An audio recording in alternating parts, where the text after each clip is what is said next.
Hello viewer, this is Flip TV News. Now the headlines. Serap should stop publicity stunts and declare where it gets funds. Presidency.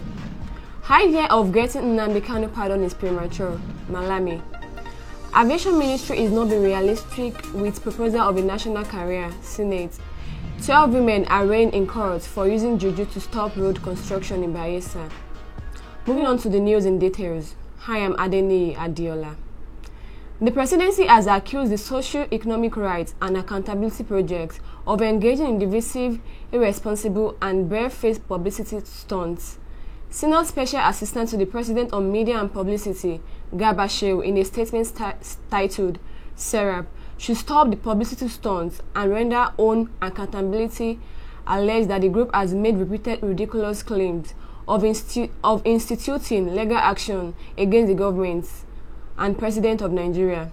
According to the presidency, very little is known about Serap or who funds them, despite their claims of being an organization that champions transparency and accountability. The statement added, "To date, Serap has announced on repeated occasions, each time via a well-funded media campaign, that it is suing the government or president over a range of issues from alleged human rights abuses to alleged corruption. To date, Serap has not taken their routine of legal actions to a logical conclusion. They don't follow through. Yet, these headline-grabbing publicity stunts, however baseless, succeed in painting an inaccurate picture of life and governance in Nigeria, and more seriously, in sowing division amongst the Nigerian people during a time of heightened global economic volatility and hardship." The presidency also maintained that Nigeria is comfortable, that its record as Africa's leading democracy and largest economy speaks for itself. It added, "Nigeria is amongst the top 5 countries in Africa for quality of life, and our ranking in the Human Development Index has steadily risen for a decade. The success is testament to the right, rule of law, and strong independent institution enjoyed by all Nigerian citizens and others who live there. Indeed, it is a fact that independent, non-governmental organizations can thrive there, especially those that seek accountability from government. Put simply, here lies Serap's paradox: in a country without human rights, no rule of law, limited freedom of expression, and weak democratic institutions, the cases and cacophony that Serap causes, even the organization itself, simply would not be permitted. It is unfortunately the case that our progressive, modern, and liberal legal system is open to manipulation by cynical actors who seek nothing but to sow division amongst Nigerians and secure publicity for themselves. With the global pandemic exacerbating poverty across the continent, those who have always sought to divide Nigeria among cultural, racial, and political lines for political or financial gain are more dangerous than before." Serap was further asked to follow through on his latest spurious legal claim in the Nigerian Court of Law and also challenge the government publicly, legally, and transparently while revealing who is funding them. Attorney General of the Federation and Minister of Justice, Abubakar Malami, has said that the issue of pardoning the leader of the proscribed indigenous people of Biafra, Nnamdi Kanu, is premature. The AGF said this while appearing as a guest on Wednesday, December 1. According to him, the trials associated with Kanu have not been concluded, and as such, the pardon option cannot get on the table just yet. Malami added that the option has not been ruled out. He said, "Pardon is a function of conviction in the Nigerian context, and as far as I know, Nnamdi Kanu has not been convicted yet, so the idea of pardoning him is premature." When asked if granting the IPOB leader pardon is an option for priests in the Southeast, Malami said he is yet to assess the security implications of such a decision. The Nigerian Senate has said that the Aviation Ministry is not being realistic with its personal proposal of a national career.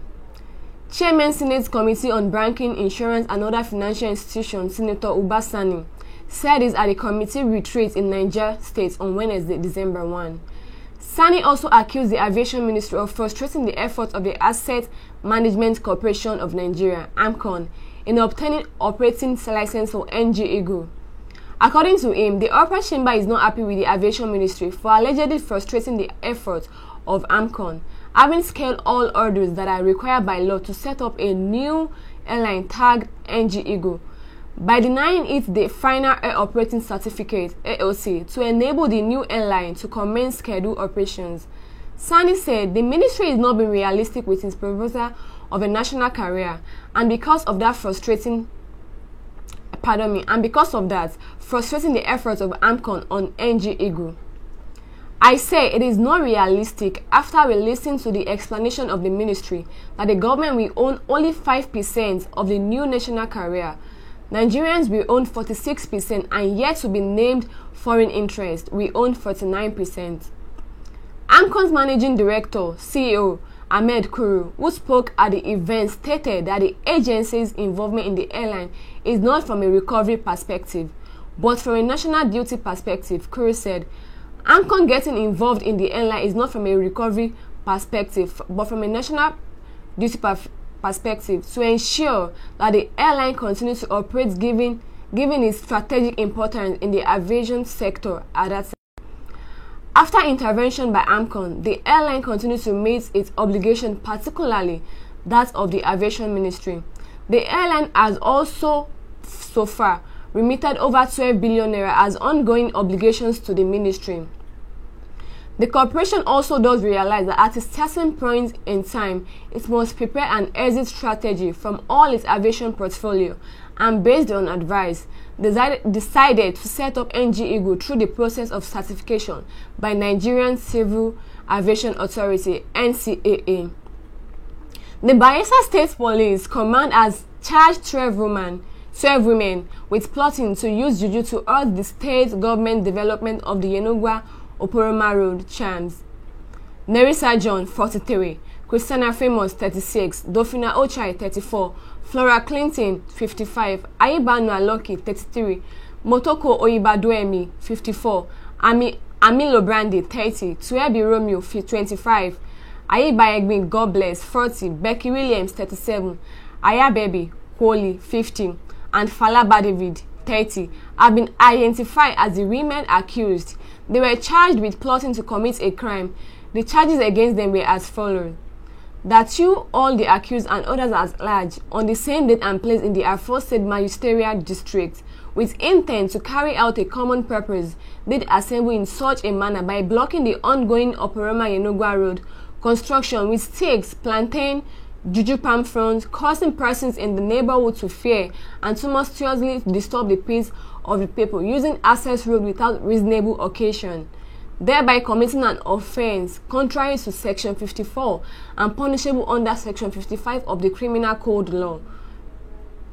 C1 follows of Bayelsa State.